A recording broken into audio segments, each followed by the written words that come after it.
आयोजित आज इस सभा में मंच पर आसीन बशीरहाट जिले के जिला सभापति आदरणीय तारकनाथ घोष जी, मंच पर आसीन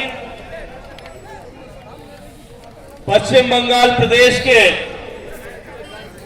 राज्यों के उप सभापति आदरणीय विश्वप्रिय राय चौधरी बालूदा, मंच परिवर्तन यात्रा के प्रमुख विख्यात फुटबॉलर भाई कल्याण चौबे जी, जिला ऑब्जर्वर श्री रेणुदेव मजमदार जी, को ऑब्जर्वर श्री प्रदीप बैनर्जी जी, नवदीप जोन के कन्वीनर श्री विजय बैनर्जी जी, को कन्वीनर श्री अमिताभ रॉय जी, जिले के पूर्व सभापति आदरणीय सुकुमार दे जी, श्रद्धेय गणेश घोष जी और इस सभा में उपस्थित सारे भारतीय जनता पार्टी के दायित्ववान कार्यकर्ता बंधुओं बहनों और इस सभा में आज उपस्थित सारे साथियों पत्रकार मित्रों में सबका अभिनंदन करना चाहता हूं। एक परिवर्तन की यात्रा लेकर के भारतीय जनता पार्टी पूरे पश्चिम बंगाल के हर एक विधानसभा क्षेत्र में 294 विधानसभा क्षेत्र में घूम रही है। ये परिवर्तन किसके लिए करना चाहते हैं? आप सब लोग आज इस परिवर्तन के यज्ञ में आहुति देने के लिए, परिवर्तन के यज्ञ में अपना योगदान देने के लिए आज यहाँ आए। लेकिन हम ये परिवर्तन किसके लिए करना चाहते हैं? ये परिवर्तन हम करना चाहते हैं बंगाल को सोनार बांग्ला बनाने के लिए। ये असीम संभावनाओं से भरी हुई धरती पश्चिम बंगाल, जो बंगाल देश की सांस्कृतिक आर्थिक राजधानी रही है, जो पश्चिम बंगाल इस देश की आजादी के यज्ञ में, आजादी के लड़ाई में जिसने बहुत बड़ी भूमिका निभाई है, वो पश्चिम बंगाल आज किन हालात में खड़ा है। ये हालात परिवर्तन करने के लिए आज हम ये यात्रा लेकर के निकले। मित्रों, मैं आप सबका अभिनंदन करना चाहता हूं कि जितने उत्साह और जितने ऊर्जा के साथ में आप सब लोग इस परिवर्तन यात्रा के साथ में जुटे। प्रदेश भर में मुझे परिवर्तन यात्रा को चलते हुए 15 दिन हुए। राष्ट्रीय अध्यक्ष आदरणीय नड्डा जी ने जब 15 दिन पहले यात्रा प्रारंभ की थी, अगर पूरी पांचों यात्राओं के क्रम में मैं चर्चा करूं तो गांव गांव में जिस तरह का समर्थन मिल रहा है, जिस तरह से का लोगों ने रिस्पांस इस यात्रा को दिया है, ये बात निश्चित हो गई है कि परिवर्तन होने वाला है। और अब की बार दीदी जावे, दीदी सरकार जावे, भाजपा आसबे। मां माटी और मानुष के नाम पर ये लोग सत्ता में आए थे। 10 साल में आज पीछे घूम करके हम देखें, न मां के साथ में न्याय हुआ, न माटी के साथ में न्याय हुआ और न बंगाल के मानुष के साथ में न्याय हुआ। आज पूरे पश्चिम बंगाल में जिस तरह से महिलाओं के खिलाफ अत्याचार हो रहा है, अपराध हो रहा है, जिस तरह से बंगाल अपराध की राजधानी बना है, आज उसी के कारण से इन्होंने, पश्चिम बंगाल की सरकार ने नेशनल क्राइम रिकॉर्ड ब्यूरो को अपने आंकड़े तक देना बंद कर दिया। बंगाल कर्जे में डूब गया है। मैं जब आता हूं यहां देखता हूं सड़कों की हालत खराब है, गरीब आदमी आज भी कच्चे मकान में रहने को मजबूर है, माता बहनें आज भी खुले में शौच में जाने को मजबूर है।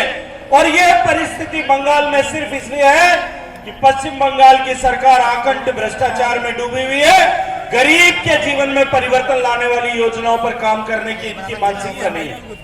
किसानों को समृद्धि देने के लिए, किसान की आमदनी बढ़े, माननीय प्रधानमंत्री जी ने देश के किसान को किसान सम्मान निधि का ऐसा तोहफा दिया, ऐसा उपहार दिया। 6,000 रुपए प्रतिवर्ष उसको मिलना चाहिए। मैं आज पूछना चाहता हूं दीदी को कि दीदी, पश्चिम बंगाल में 70 लाख किसान हैं, उस 70 लाख किसान के बेटे के मुंह में से 6,000 रुपया हर साल छीनने का जो उसका जो काम है, वो अपराध आपने किया।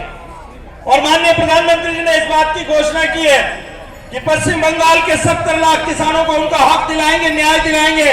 भारतीय जनता पार्टी की सरकार बनेगी, हम और जो सूचियां भेजेंगे केंद्र को, और पीछे का बचा हुआ 14,000 रुपए हर किसान के खाते में जाएगा। हर किसान के घर में 14,000 रुपए जाएगा। 14,000 रुपए हर किसान के घर में भेज कृपया पाए, और बंगाल के किसान भाइयों के खाते में 10,000 करोड़ रुपया एक दिन में एक खटका दबा करके जाएगा। मित्रों, यह परिवर्तन आवश्यक है, और यह परिवर्तन किसके लिए हम करना चाहते हैं?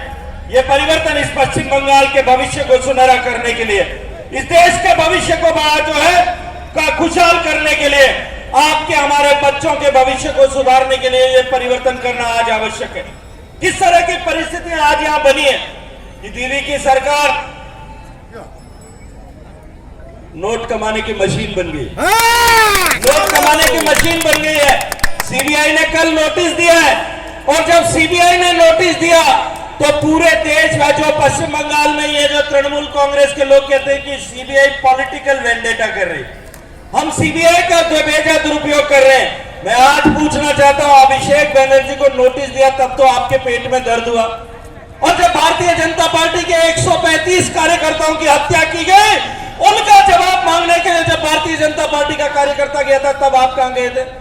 भारतीय जनता पार्टी के हजारों कार्यकर्ताओं को अपना घर छोड़ करके जंगलों में भागते हुए दूसरे प्रदेशों में जाकर के छुपना पड़ रहा है। निरपराध उनके ऊपर मुकदमे दर्ज किए गए, आज हम उसका हिसाब मांगते हैं। आपने जब आपको नोटिस मिला, जिसने भ्रष्टाचार किया उसको नोटिस दिया, तब तो आपको जो है पेट में दर्द हुआ, और जब पूरे पश्चिम बंगाल में हजारों हजार भारतीय जनता पार्टी के कार्यकर्ताओं के साथ अपमानजनक व्यवहार किया गया, उनको झूठे मुकदमों में फंसाया गया, उसका हिसाब कैसे होगा?